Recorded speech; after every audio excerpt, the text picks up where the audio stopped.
We have people who have a bad health status and they are living. We have people who have lost all their loved ones and they've continued to live. So now, every day, Isaac has a meeting. Every day, when you get up, there's a difference between waking up and getting up. Okay? There's a difference between waking up and getting up. To me, waking up is for our Creator. Because it's up to Him to allow you to wake up. But getting up, kicking those blankets. Actually, earlier we were discussing with Vincent that rich people wake up early.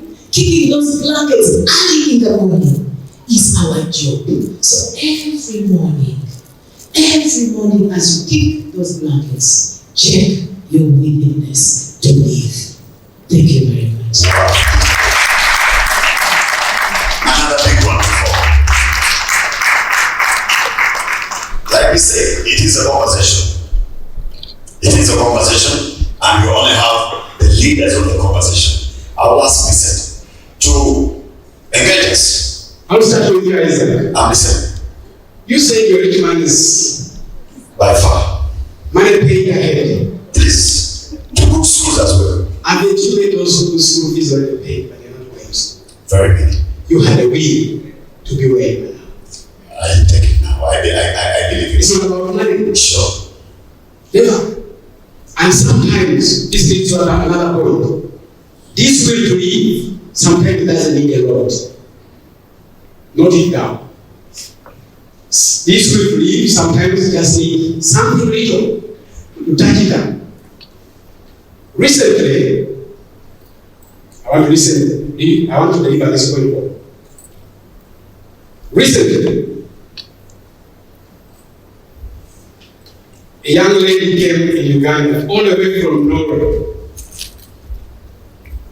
and brought for me a 12-year-old daughter. Why did she tell me? This is your daughter. Thank you very much. Where are you? That's true. Yes. So she brings me a girl and said, "Here is your daughter." Now to make it worse, this daughter looked like me. My wife, don't worry. I'll finish the story. It is still just going. So he says, "This is your daughter." Of course, I knew the girl, the mother. Then we were friends, used to be friends. But now the bit of me having fathered this baby, it didn't ring anything because there's no way it could have happened. In the way we were friends, there was nothing like making a baby, if you know what I mean. I said, "How?" She said, "Actually, I'm annoyed now." "So you don't know? You don't even remember?" I said, "No. Remind me." She said, "One evening, you picked me on Kampala Road. That evening, I was going to abort this girl."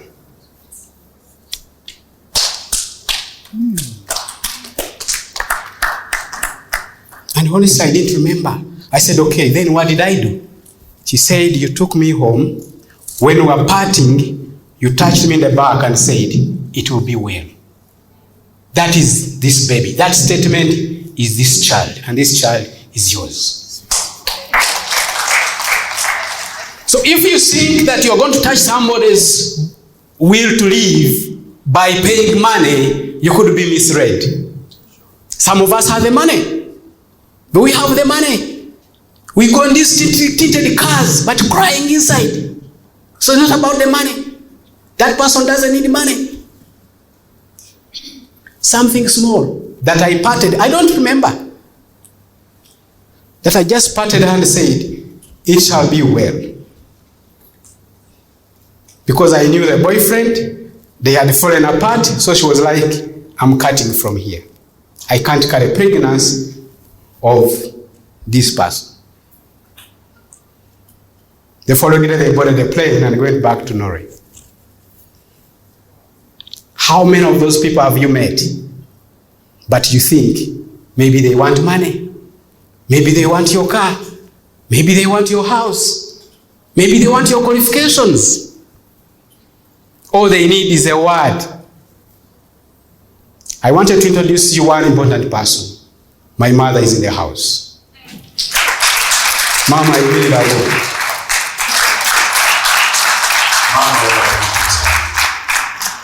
you. In the same vein, I have another person in front of us.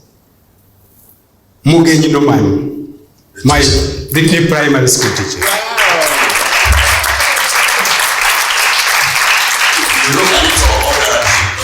I know. Are you ready for another one? Yes. It is Ronald Mwanda Juko.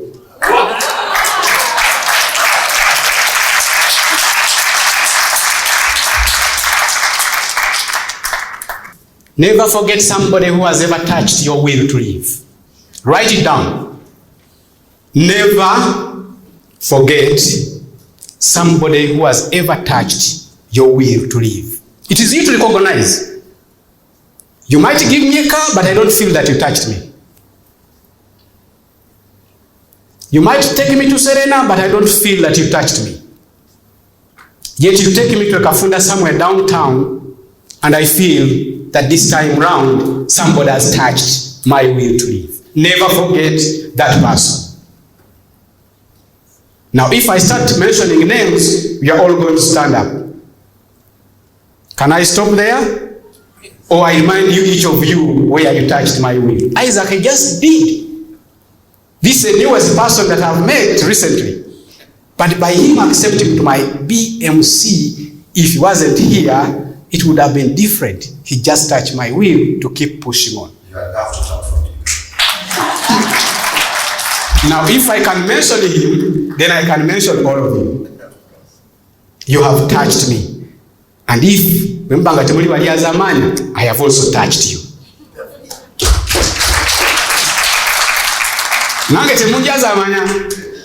I give you credit, but I think I've also touched you. At least, if I've never touched you, I'm touching you now.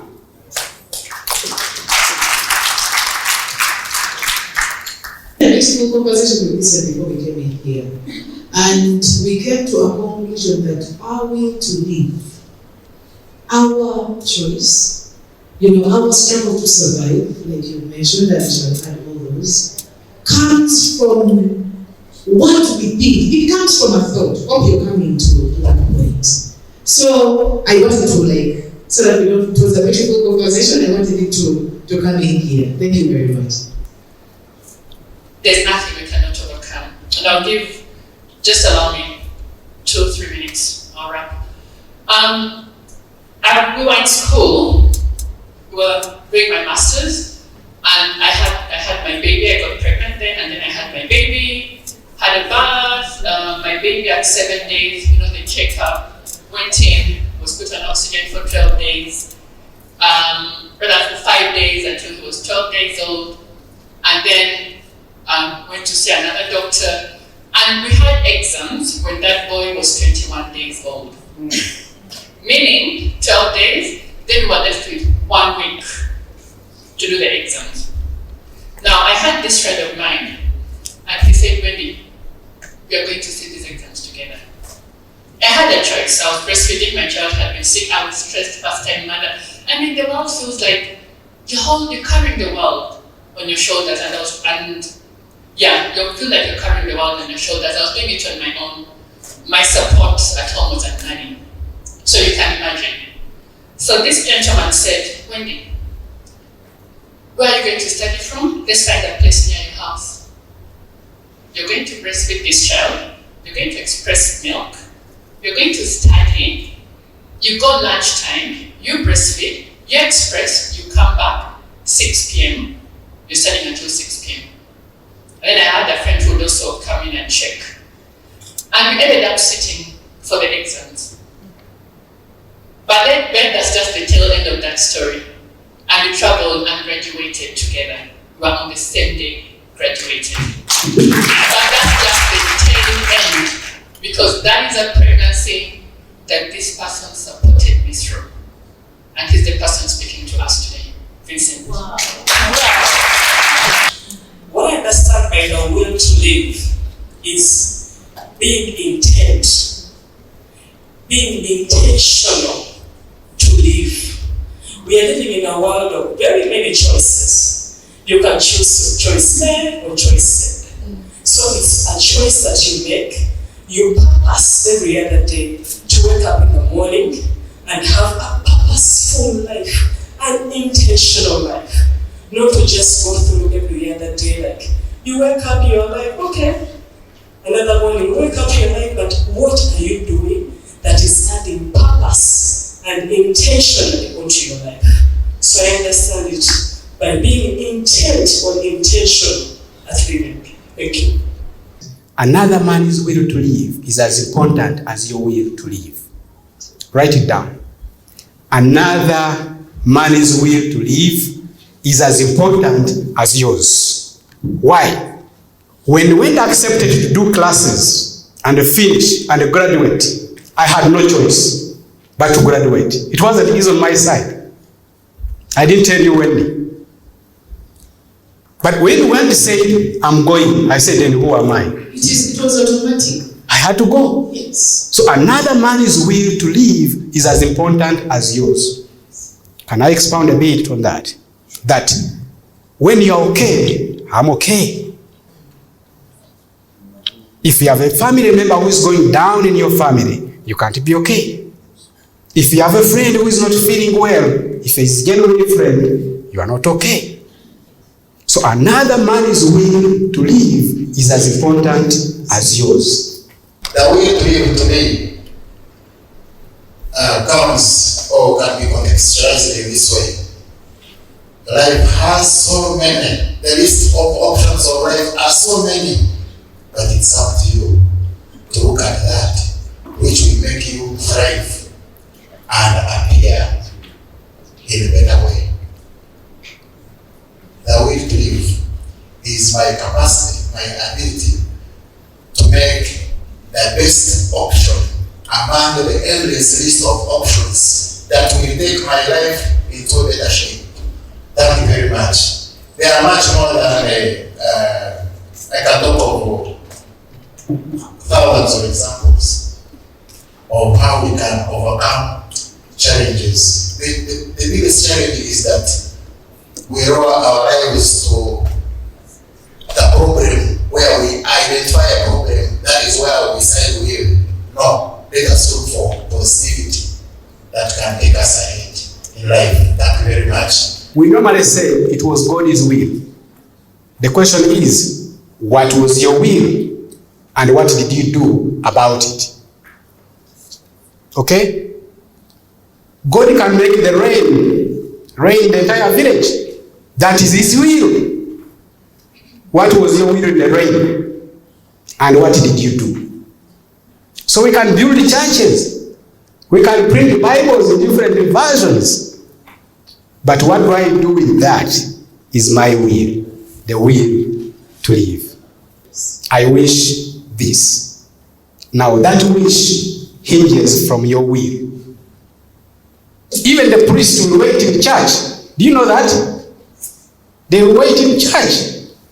Which means you have to be willing to come before I preach to you or before you tell me your problem. There is a willingness which is guided by your will to live. It's because I was dissecting through the other good intentions that we have.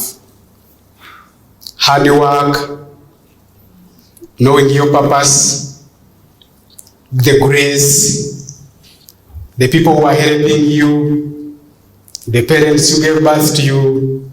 And I said that something that separates from somebody living a purposeful life and the other despair is this.